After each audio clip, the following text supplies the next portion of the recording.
Yo, what's going on everyone? Notorious here, and it's that time of the year again. It's, I forgot what it's called. The Game Awards 2019. Woo! For those who don't know, the Game Awards is pretty much like the Oscars, but for video games. And yeah, that's pretty much it. Anyway, I know Game of the Year is at the top. I don't want to see it, so I'm gonna close my eyes and scroll down to the very bottom, whatever category that is. Okay, first up, VR and AR game. Alright, we got Asgard's Wrath, Blood and Truth, Beat Saber, No Man's Sky, and Trover Saves the Universe. Alright. I don't know if I should say Beat Saber because that game was out last year. I played Blood and Truth. That was a really fun PlayStation VR experience. I would give it like an 8 out of 10. That seems like a most appropriate thing. I guess I should say Blood and Truth since it's fair. Next is strategy game. I know Fire Emblem's gonna win because Fire Emblem, Nintendo and all that, but I want to play for Total War 3 Kingdom because that was a solid game. It's really fun, has high replayability. It's actually challenging, especially the diplomatic stuff. Oh boy, that's so hard. So I'm going to vote for Total War. It's probably not going to win, but oh well. Sports game, racing, I don't care for any of this except for Crash Team Racing, so I'm just going to vote for that. That was easy. Score and music. Oh man, this is a good one. These two, Death Stranding and Devil May Cry 5. This is tough because they both have really good music. Devil May Cry 5, you really make the action feel more alive with its amazing music.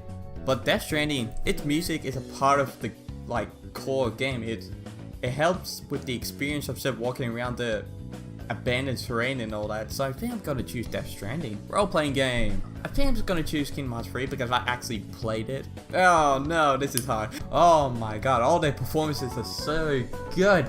Mads Mikkelsen is Cliff. Okay, I'm not gonna say much about Mads Mikkelsen's character from Death Stranding, Cliff.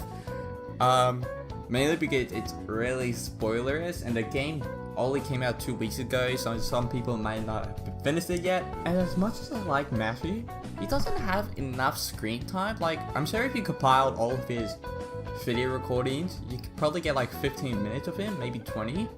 But with Mads Mikkelsen, he carries every scene he's in. Like, whenever you see him on screen or you're just fighting, that's not a spoiler, when you're fighting him and you just hear him in the background when he tries to find you, that is so scary, man. And especially when that's a spoiler, I can't say that.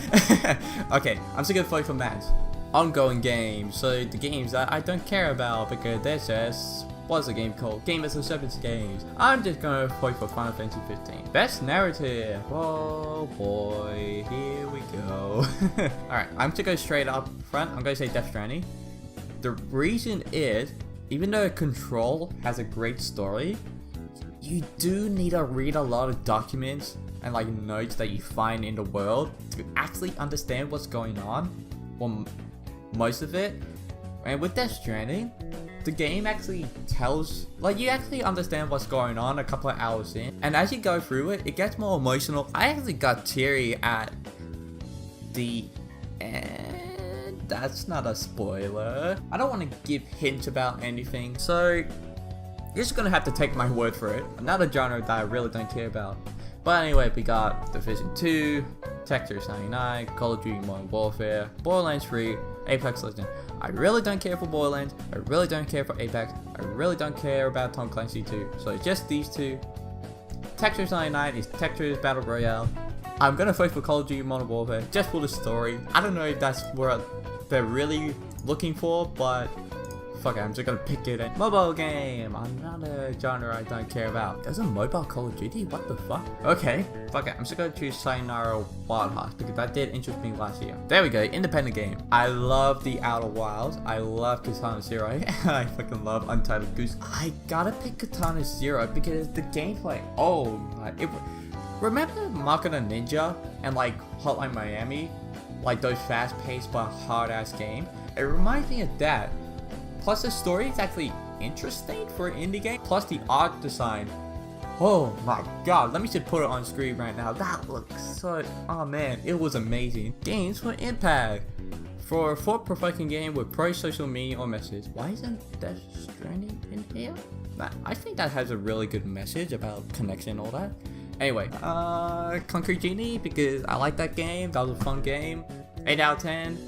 Maybe 9, I don't know, probably 8. Game direction, oh no, okay. Awarded for outstanding creative vision and innovation in game direction and design. Death Stranding. I have 3 words to say why Death Stranding is my winner. The Strand system. Bringing everyone together, but not actually together, by helping rebuild the world, putting roads, putting shelter, putting warning signs, giving lives to people who are actually helping society. That's amazing. Sure, Outer Wilds has the sense of freedom and a vast scape of space, but Death Stranding is just something special. And I do think Death Stranding will win. Fresh indie game, presented by Sunlight. Great, thanks Sunlight. I've already played Outer Wild, so I'm gonna pick that. Fighting games. Oh my, wait a second. If we're going by actual fighting game, in terms of like technicality, frames for each attack and all that, like an actual real fighting game, I'm gonna pick Mortal Kombat 11. Because even though Smash Bros. Is so much fun, the characters are great, the stages are fun, the online is still shit, but Mortal Kombat 11, the online is so much fun, and the slow updates and additions of new characters keep the game fresh and make me keep going back to it. I really can't wait for Spawn. Alright, family game. Smash Bros. eSport, I don't care about eSport. Team Liquid, that sounds cool. Esports player, I'll choose him because he's angry. Esports host, eSports Game of the Year. Like Counter-Strike is actually updating pretty well. They just went free to play, so that's actually cool. Esports event, Evo. Because I fucking love Evo. I love watching it so much. Content Creator of the Year. I know Shroud, so I'm just gonna pick him. Community support.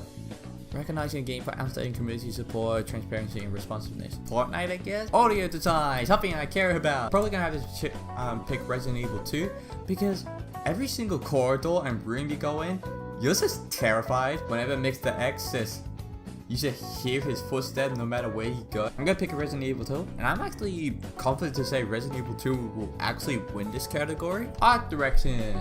Probably Gris. I don't even know how to describe it. I'll just put it up on screen so you guys can actually see for yourself just how good it looks. Action adventure game.